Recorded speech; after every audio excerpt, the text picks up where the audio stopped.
In my opinion, the Rise of Jumbotron is the hardest quest that Rec Room currently has to offer. This quest has 0 checkpoints and is just riddled with friendly fire, which has traumatized me on countless occasions.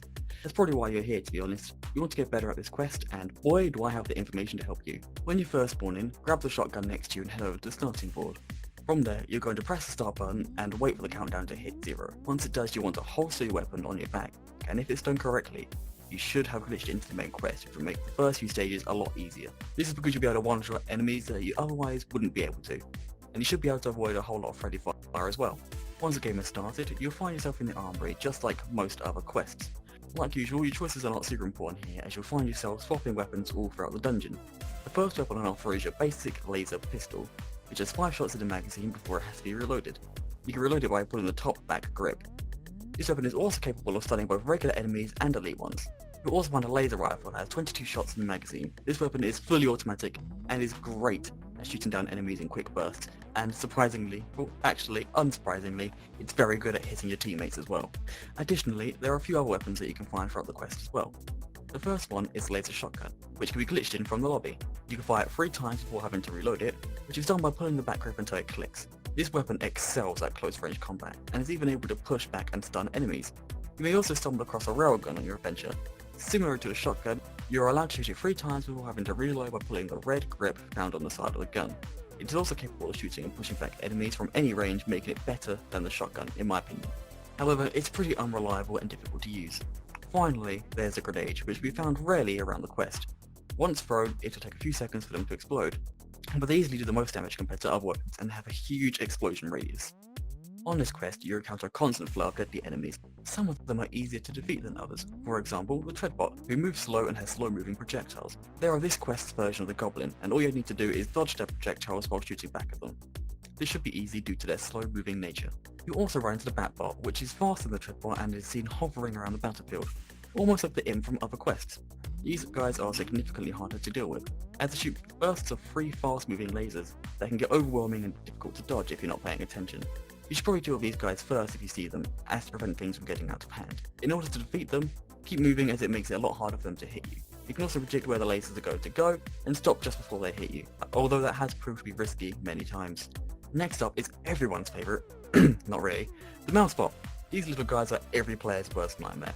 Their small hitboxes paired with their damage potential easily makes them one of the most difficult enemies you'll encounter. Luckily, they have an extremely low amount of health, making 1 bullet enough to take them down.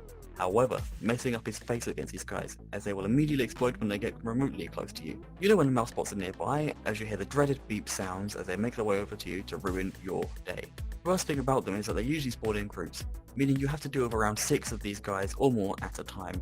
It's no wonder this quest makes me want to have a mental breakdown, to be completely honest with you. Although, to be fair, there's a strategy when it comes to dealing with these guys, and that is just pay attention to seeing vents on the wall, because that's where they normally spawn. Like other quests, the Rise of Jumbotron sees the return of the elite enemy type, this time displayed as purple as opposed to red. The first one you'll find is the elite Treadbot, which has a stupid amount of health. They'll be faster too, and they also come with a new attack pattern. These guys shoot in bursts of 3, each burst containing a spread of 5 bullets. The best way to deal with these guys is with patience. Dodge their bullets and take cover, and try your best to hit as many shots as you can. Stunning them is also a great way to get out of any sticky situation. You can also deal with them pretty well by shooting an explosive barrel. That can be said with all elite types, in my opinion. You'll also see an elite Batbot, also represented by the colour purple. Similarly to other elite enemies, the elite Batbot has a higher health pool and movement speed than your average enemy. This is particularly troubling when you realise that this allows them to shoot a deadly burst of 5 bullets right towards your forehead every few seconds. They also come with a higher accuracy and will purposely aim in front of you to predict where you're moving. Hit these guys out of the air as soon as you see them to avoid the most pain that comes with fighting them. There's also an enemy called the Assassin Bot, which will charge up a powerful laser whilst attempting to lock onto you. You know this is happening to you when you hear "target acquired" being said by one of them. Once they've charged up, they'll fire at you. When this happens, it's best to take cover or attempt to dodge it. You can also interrupt the homing process by interrupting its line of sight, even for a split second, so keep moving. They can only be hit from behind, kinda like the Barrel Goblin, and the best weapons to deal with these guys is the shotgun and the railgun due to their high damage output of being able to sink deeply into the Assassin Bot's large health pool. Finally, there is the boss, who can be found in the centre of the final room. His name is Jumbotron, and as the name suggests, it's a huge series of screens that you would normally find in American sports stadiums. I think it's American. You don't find them here anyway. This guy is tough to beat due to his large health pool and the fact that he seems to spawn a never-ending swarm of enemies to defend himself. On top of that, he also has a machine gun that periodically fires at you. I'll leave the music to Bob. Anyway, to duel him, you'll need to destroy each of his screens separately while spreading off his minions. As you work your way around the stadium, make sure to use the cover that is provided and constantly shoot him. The more damage you deal, the more enemies he spawns, so keep that in mind when you're fighting him. Now you have an understanding of the enemies and how to defeat them, let me give you some more tips. One of the most important things you can do in this game is stick with your team and try to avoid friendly fire. You should also have each other's backs and make sure to revive when possible. Teamwork makes the dream work, I guess, as cheesy as that saying is. Another important tip is related to enemy AI. Most of the time, the AI are programmed to simply attack the person nearest to them. However, in Jumbotron, the enemies will also focus and prioritize whoever shot at them last. This means that you can distract the enemies from vulnerable teammates by hitting them. If you made it this far into the video, then congratulations, it means a lot, and you're one of the few people who actually make it to the end.